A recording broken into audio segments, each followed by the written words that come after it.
Very good. So now get ready your notes.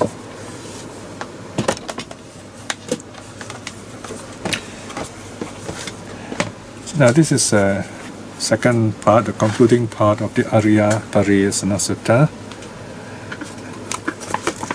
M26 is the life of the Buddha, an autobiography. It's relating how he renounced the world to find the truth. Now this is the conclusion is quite a long conclusion, so I'm going to start right away into the second part. If you missed the first part, please watch the previous video. So here, the Bodhisattva now, he has come to this beautiful place beside a river in Uruvelā, where the Bodhi tree is. Right, so this is what he says. He looks at this place, he feels it's the right spot. Okay, so I'm on page 273, the Great Awakening. Okay, yeah, page 273, further down.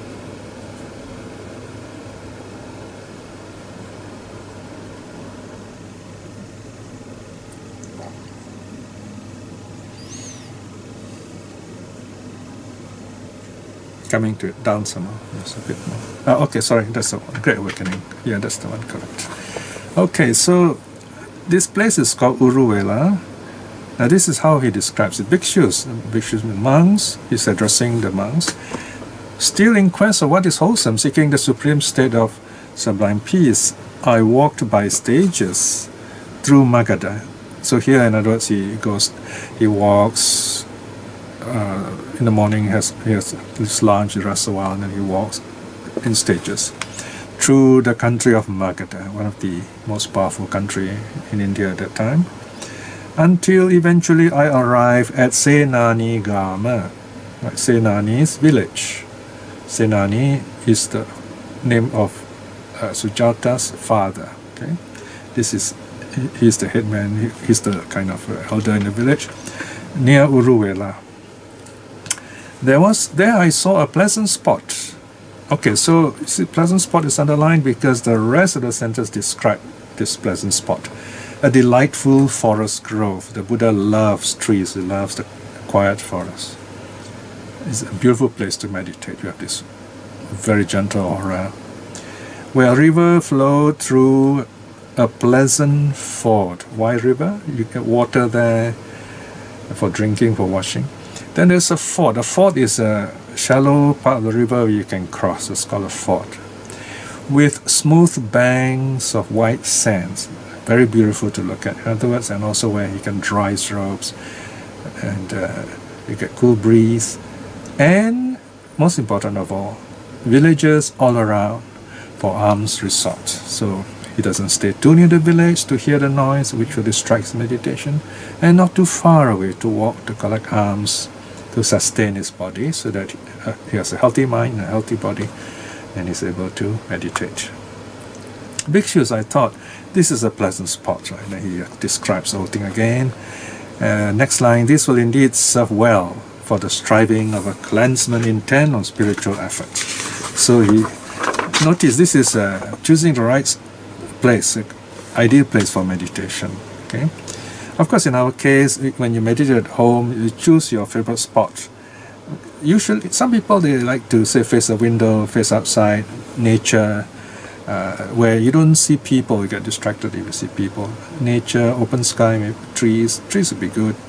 Or you can sit facing a corner, shrine hall, right? So choose your favorite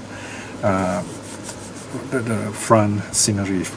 Okay, it can be any kind that you like, so that you feel peaceful. Because once you close your eyes, doesn't matter where you are in that sense, but the feeling is important. So you can even sit in the garden, in your garden, in the safe place. Check around, check the trees, make sure there are no old branches or big ends and so on, and the ground there's something for you to sit on, level and comfortable. So that's your forest meditation. Right, then now what happens here is there's an addition in other texts. There is a very long, two long suttas in fact, telling how the Buddha struggled, spent 6 years struggling, doing all kinds of very severe self-mortification. But this whole thing is missing here. It's not mentioned. The Buddha doesn't want to mention this because he wants to focus on the awakening. Because those self-mortification are what the old school, if you like, the yogis try to do, and sometimes even show off that they're good at it. So he doesn't encourage that. So here basically he's already talking about that what he is in quest for, what he's looking for, and what is it that is the content of his awakening. So this is what it is. He doesn't even describe the moment of awakening. He's telling what is it that he has discovered. Section 18. Then bhikshus, being myself subject to birth, having understood the danger in what is subject to birth, seeking the unborn or the birth-free supreme security from bondage, nirvana. I realize nirvana, the unborn, the birth-free, supreme security from bondage. So here basically he is giving us a very clear, very rational explanation. What is it that he's looking for? That why is it that we are not enlightened? Because we are being born, and once we are born, we suffer, right? So the basic answer here is nirvana is just the opposite, the unborn. If you're not born, there's no suffering. Of course, you may say, isn't that kind of just saying things? But he's leaving no ground uncovered here. Basically, he's saying, well, you've got to start there. This nirvana is unborn, so there's nothing born there, no suffering. Again, remember, this is we are talking about nirvana, so this is a big problem. You're putting into words what cannot really be put into words. It's like talking about music. Every musician knows doesn't help. Music is something you listen. Art is something you see. I mean, you can spend hours, giving a lecture on the Mona Lisa, but you have not seen it, and you don't know how beautiful it is. It's not very helpful, right? So we're talking about nirvana, which is the most joyful experience that we can get. But here he's trying to put into words so that these words will inspire us to make that step to better our lives. So he says, I'm giving up this birth so that I can attain the unborn. Now then, this 18, I've arranged everything in a nice way here, in this SD style, Star Discovery style, to show you the template. So everything will repeat a number of times here, only one phrase will change. So you look at 18.2, being myself subject to decay, right? So everything repeats itself. Now he's talking about decay. When you're born, you decay, you grow old. Jara in Pali, you grow old. So what I want to discover, says the Buddha, is the undecaying. What is this undecaying? Is nirvana, right? Something that does not grow old. Then 18.3, being myself subject to disease, right? So we all subject to disease. So I'm looking for something that's disease-free. And nirvana is disease-free. Because when you are not born, when you don't decay, you don't suffer disease either. Now this word disease is very interesting. Originally, it simply means dis-ease. Ease means comfort. Disease is just the opposite. So it's any kind of a feeling of unease that brings us pain, right? So, but here it's more severe than that, of course. It goes deep inside our body. It makes us sick. Of course, today we'll talk of germs and so on. So here nirvana is germ-free, if you like, to put it in a modern way. 18.4, being myself subject to death.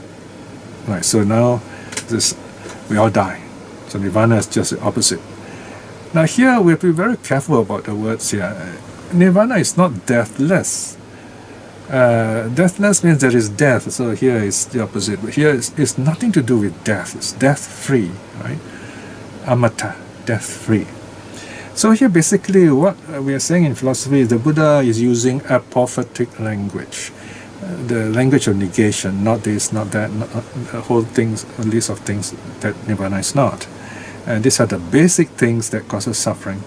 So death is one of them. So nirvana is no death.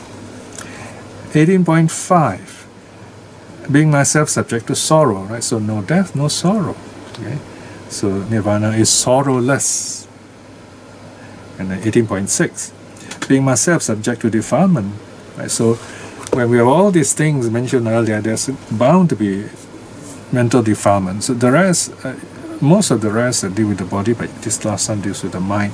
We tend to think, we tend to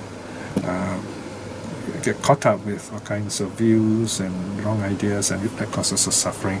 Nirvana is free of all this. So there you are. He describes in 6 adjectives or 6 ways what nirvana is not. Then he declares the knowledge.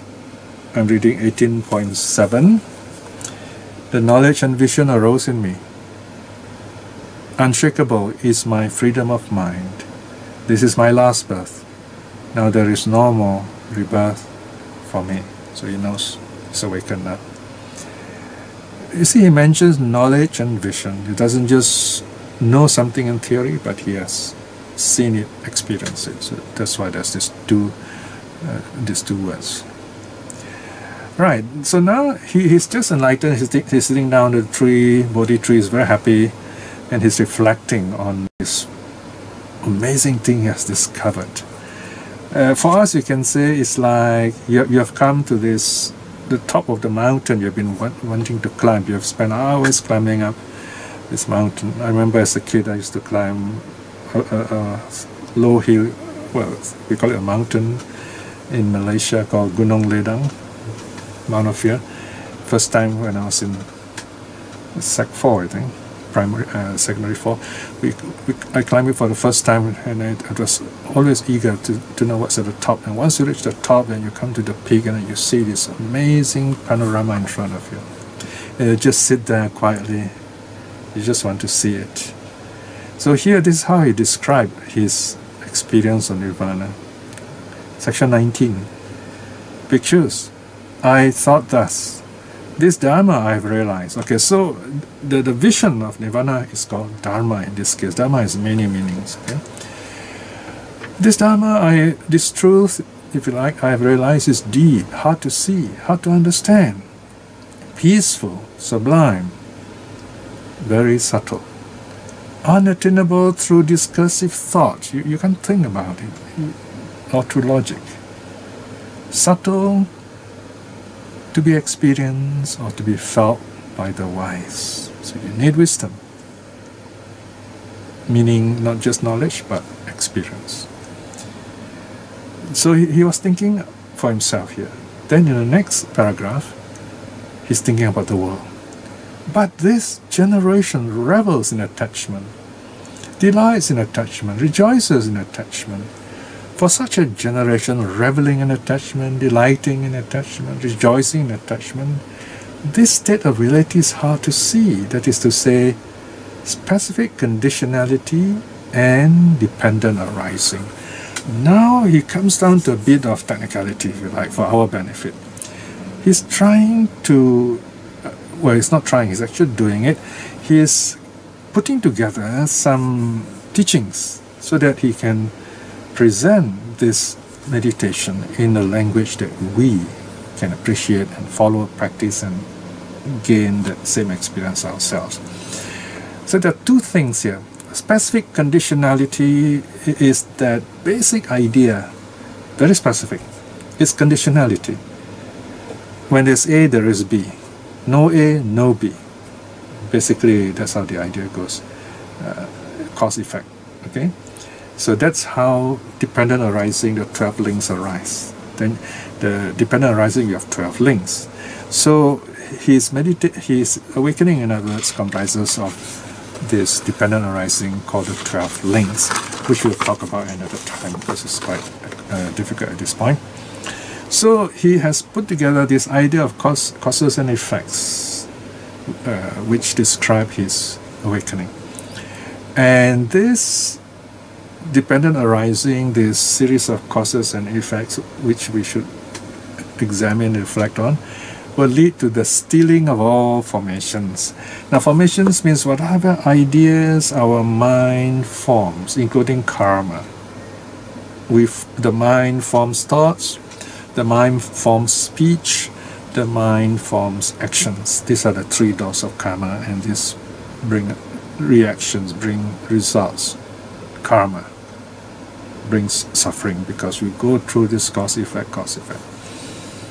So the giving up of all acquisitions, letting go of all, first one, the deepest meaning is ideas, views. We let go of all, because all the views that we have are provisional, they are even wrong. And of course, collecting things that, to the extent that we are not able to be free of looking for what we really want. So he's talking about as a monk, of course. And once you let go of these acquisitions, mental and physical, you go on to destroy craving. The craving is the one that compels us to collect all these things, create all this karma. So we learn to let go of this craving, this drive to want this, want that, endlessly. And so lust fades away, fading away. Lust fades away.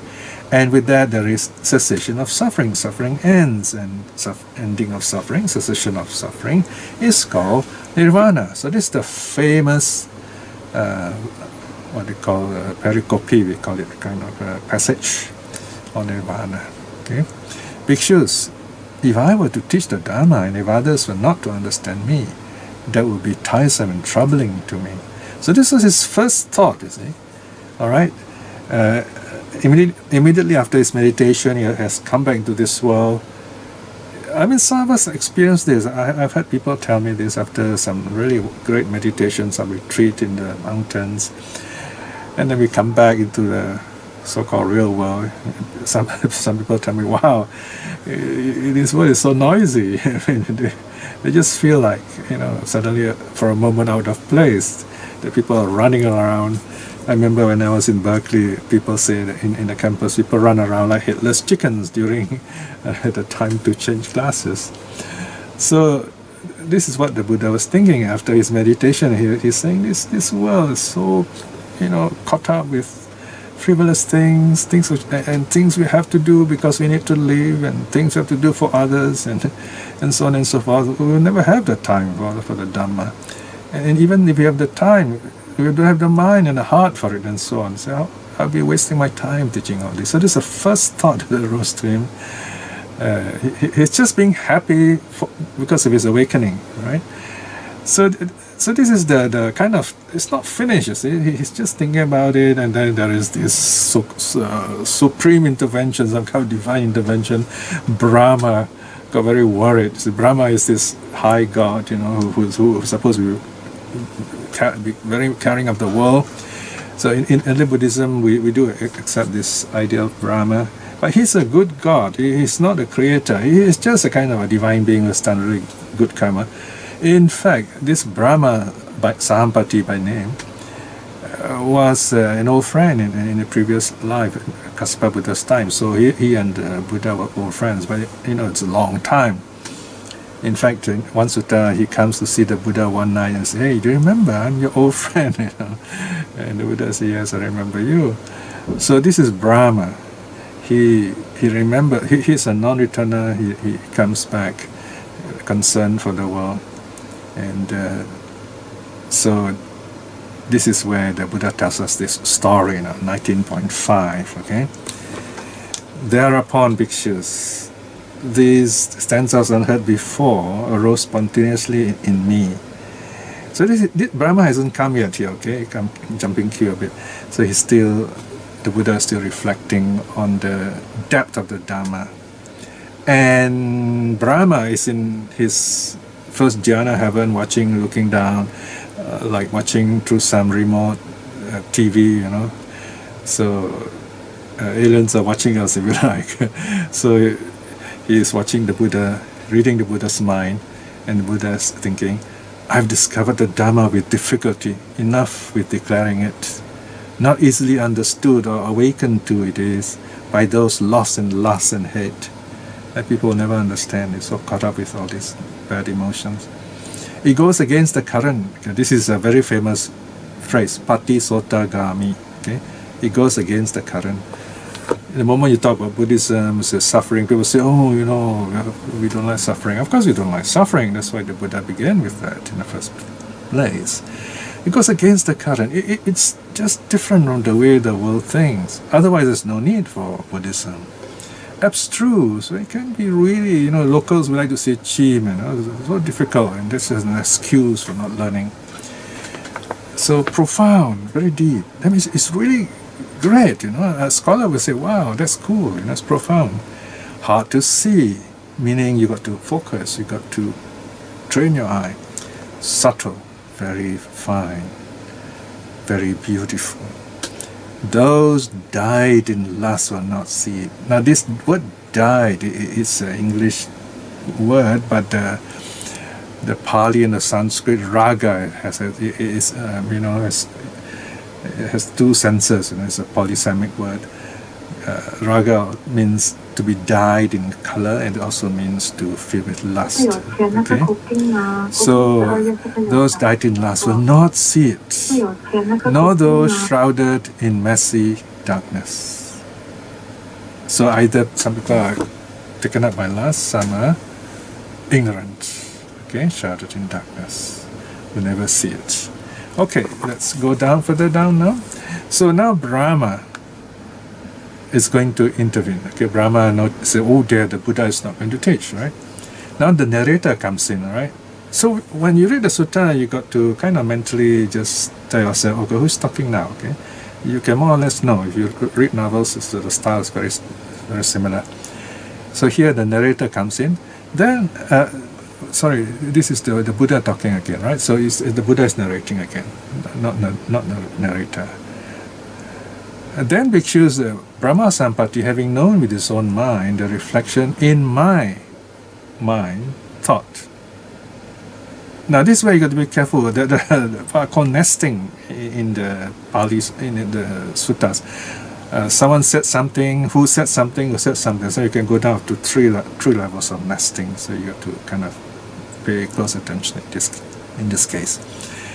And it's quite a headache for translators in putting in inverted commas. You know? So you've got to put double inverted commas, one inverted comma, and then double inverted comma, and then reverse the whole process again at the end.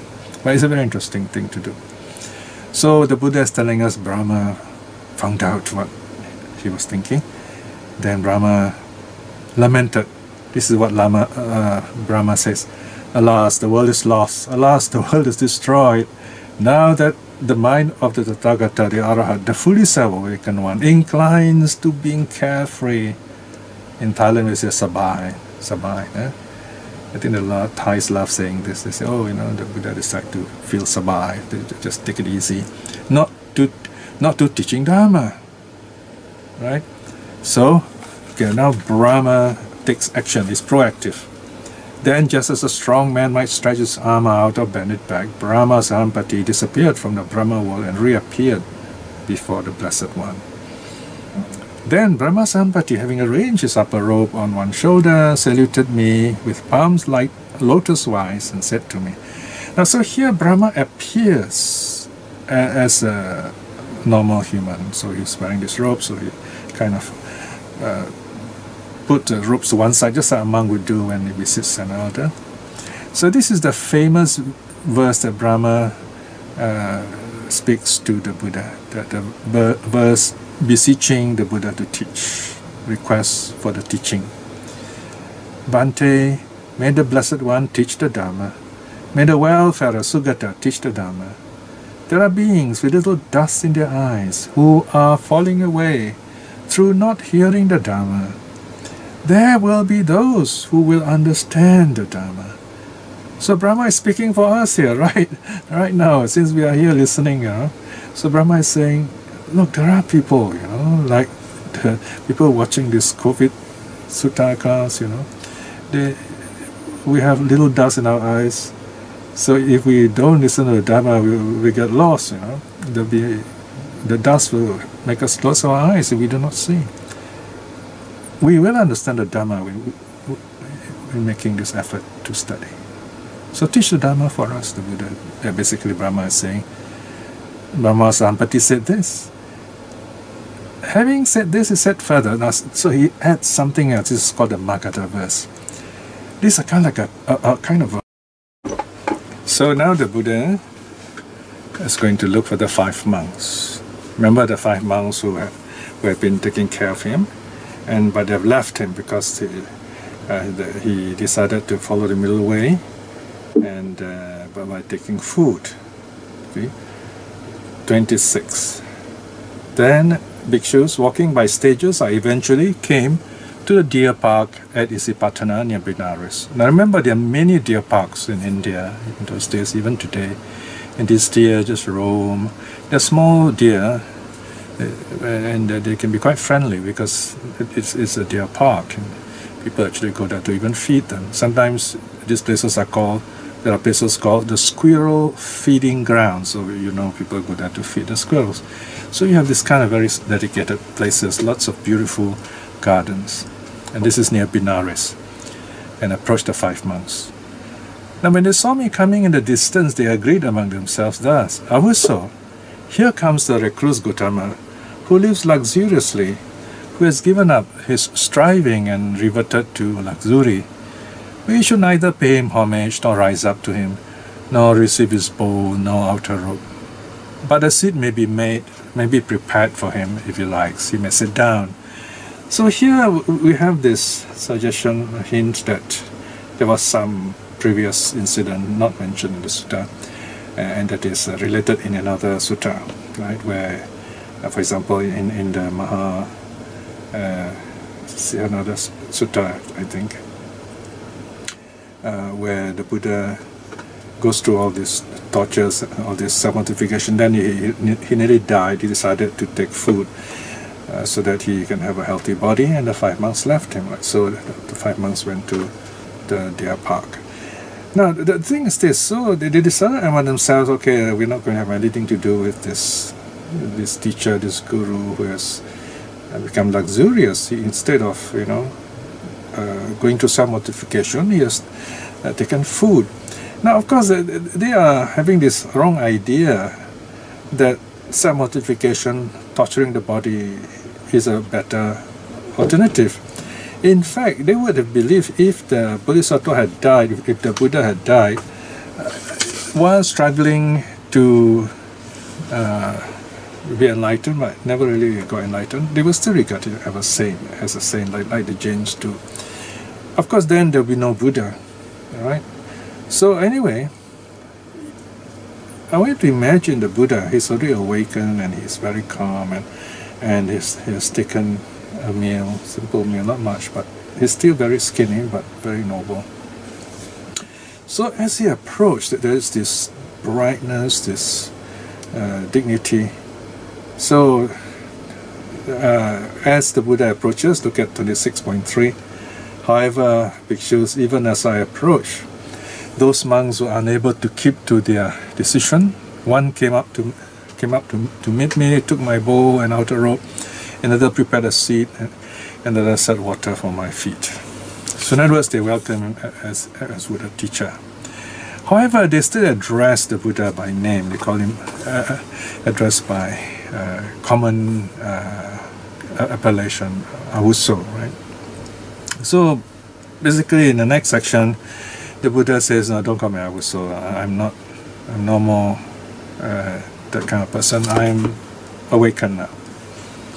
But they're still not convinced. So the Buddha tells them 3 times. They're still not convinced. But they say, "Oh, it can't be." Finally, the Buddha tells them, "Have you ever heard me talk like this before?" Right? That I have attained the death-free state. The death-free state has been attained. So look at 28, next page. Section 28. When this was said, I asked the group of 5 monks, "Bhikshus, have you ever known me to speak like this before?" Right? So no, Bhante, said the 5 monks. So now they're convinced. They say, "Wow, come you think of it, this is true, it's amazing. The Buddha, this person has never spoken like this before. This is the first time." Now we come to something really interesting. Remember, in this series, we started the very first lesson, first class, was on the Dhammacakka Sutta. Here, embedded in this Ariya Pariyesanā Sutta on the Noble Quest, there is the original first discourse. No title. I've just given the word, the first discourse. No? You can read up the notes on your own if you like. And this first discourse is quite a simple one. It's very short, in fact. It's hardly, look at it, 6 paragraphs. It's the very same words we started our second part this time. So he tells the monks the same thing. But of course, these monks have never heard this before. Section 29. So now bhikshus, when I say bhikshus, he's addressing the 5 monks. I was able to, so 29.2. Okay, so he teaches 2 of the monks, and then the other 3 went up for alms. Sometimes the other 2 will go out for alms, and then he teaches 3 and so on. So he teaches them the same thing. Section 30. Then bhikshus, the group of 5 monks, thus taught, instructed by me, being themselves subject to birth, having understood the danger in what is subject to birth, seeking the unborn, supreme security from bondage nirvana, realize the unborn, supreme security from bondage nirvana. So here, the Buddha, using the same format, says that these 5 monks have realized birth, ending of birth, that is nirvana, decay, growing old, and the undecaying, that is nirvana.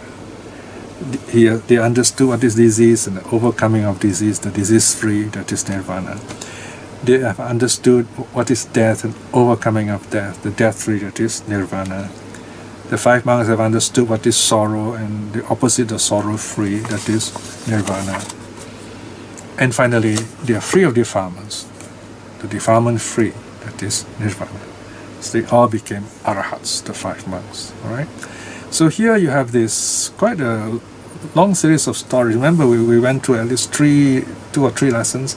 Then we talk about the arahats. So here, this is a summary of the first discourse. They all became arahats by listening to this teaching. So there's a kind of overview, if you like. Now, the sutta may well have ended here. If you look at 30.7, the knowledge and vision arose in them. Unshakable is our freedom of mind. This is our last birth. There is no more rebirth for us. So they became arahats. It is possible, some scholars think, the original sutta actually ended here. But for some reason, the editors, after the Buddha, the monk editors, the sutta editors, they decided to add in what's called the Pāsa rāsi sutta, the discourse on the pile of snares, for our benefit. In more, what should we say, in simpler terms, so that we can connect with these deep teachings for the monks. What is the Buddha talking about? He's talking about nirvana, yes. But how can we as lay people understand this? So this is where in this sutta there is the introduction of what are called the 5 cords of sense pleasures. This is what we are caught in the world of the senses, as human beings especially. So the sutta closes with this, section 31. Bhikshus, there are these 5 cords of sense pleasures. So now, this part can be seen as being addressed to the 5 monks, but the 5 monks are already arahats, you see. So my imagination is that, remember, who is the Buddha talking to right now in this sutta? He's addressing a group of monks in Ramaka's hermitage, remember? They were gathered there and he wanted to hear a Dhamma talk from him. So now he's talking back to them, I think. So he's telling them, okay, for yourself, these are what you should practice. Because they're not arahats yet, they're not awakened yet. So the Buddha is teaching them on the 5 cords of sensual pleasures. What are the 5? The Buddha tells them. Form, recognizable by the eye, that are wished for, desirable, agreeable, likable, connected with sensuality, arousing lust. So this is the first thing that causes us to be caught up with wanting this, wanting that. Forms which the eyes see. Number 2, sounds cognizable by the ear, right? So here again, what's the Buddha doing? He's teaching them the all, right? Here only there are 5 things, but you can also call them the all. The 5 internal senses, eye, ear, nose, tongue, body, and the 5 external sense objects. Eye, ear, first external, starting is external sense objects, form, sound, smell, taste, touch. And then the internal sense object, eye, ear, nose, tongue, body. Alright? And these are the sources of our desires. The 5 cords, they all tie us to themselves. The 5 cords of sensual pleasures. Notice here that they're called sensual pleasures, where the mind is away from the body. It's number 6. Alright? So the Buddha basically is warning the monks that you have to watch out this. Alright? 32. Bhikshus of those recluses and Brahmins who are tied to these 5 cords of sensual pleasures, infatuated with them, enjoying them with relish, unaware of the danger, knowing no way out, it may be understood of them, they have met with calamity, with disaster. The bad one, that is Mara, may do with them as he likes. So here the Buddha basically is warning the monks before him. Said, don't get caught up with this trap. You are renunciants. What is it you are renouncing? You are renouncing the 5 senses, which brings pleasure. You are using the 5 senses to know the world, not to be caught by the world. Right? So this is where the Buddha talks about the deer, the forest deer. So let me summarize this this part. Right? So see, this deer is sitting on a trap. There's this pile of traps. He's already caught in the trap. So since he's caught in this trap represents the 5 kinds of sensual pleasures. The hunter comes to check his trap, and he can do what he likes with the deer, right? So we can imagine, right? So on the other hand, in the positive parable 33.2, the Buddha says, suppose here you have another deer, but this forest deer is very happy living in the forest, away from traps. It's not bound by the trap. So because of this other deer is out of the hunter's range. Look at 34. Suppose bhikshus, a forest deer, is wandering in the forest wilds. It walks, stands, sits, lies down confidently, joyfully. Why is that? Because it is out of the hunter's range. So the Buddha is warning us through the monks, get out of the hunter's range. The hunter here is of course Mara. These are all the defilements, all the views and wrong ideas that we caught up through our senses. That's Mara. Okay. Now, again, the sutta could have ended here, but now the Buddha goes into something very profound. The 9 progressive abodes. How do we get out of Mara's range? How do we overcome Mara's influence? How do we blind Mara? By attaining the 9 progressive abodes. In simple terms, these are the 4 form jhanas, the 4 deep meditation, then the 4 formless jhanas, and the last one, only Buddhas and Arahats and maybe some non-returners can attain. It's called cessation. All right. So here again, let me summarize, because this part is very technical. The first 4, round brackets 1, 2, 3, 4, are the 4 jhanas. Okay. The first jhana is where you get into deep meditation, and then you are totally free from the body. For the first time, you are free from the body. Then you are very focused, more on your mind, with just a little bit remnants of thoughts going. That's the first jhana. It's very joyful. Then when all thoughts are gone, then you get second jhana, and then the third jhana, and the fourth jhana is total equanimity. Now, then in the case of the formless jhana, there is a total transcending of any kind of bodily experience. Okay, so that's the first of the formless jhana, where space is is the object, infinite space. Then that object is let go of. Then there is there's what's called the base of infinite consciousness, where the meditator watches as object the consciousness that is aware of, that's previously aware of space. So the consciousness is the object.